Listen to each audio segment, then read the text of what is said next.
A scheme in West Cornwall which is helping to transform the lives of drug addicts and people with mental health problems is facing closure.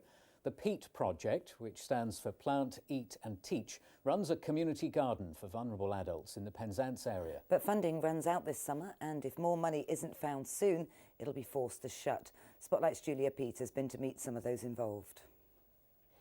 This little garden in Gulville has become a haven for those who care for it and work in it.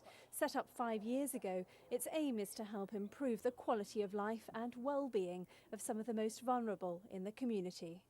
I have learning disabilities and I just love coming here. It gets me away from the house, gets me into work, which I love doing, and which I want to be more independent of myself. The volunteers learn how to grow vegetables, from sowing seeds to picking, harvesting and eating them. But to many, it's about more than that. Neil found refuge and salvation here following rehab after a life of addiction.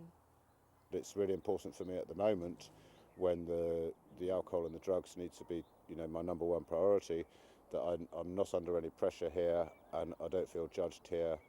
And as I say, that I'm made to feel part of something, rather than stuck out there on the outside.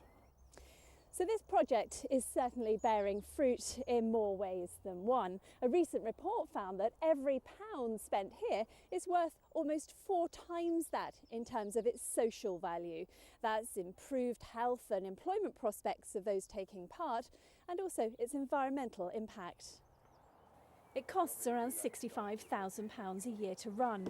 Funding has come from sources like Comic Relief and the Big Lottery, but they run out at the end of July, and frantic efforts are underway to find more money.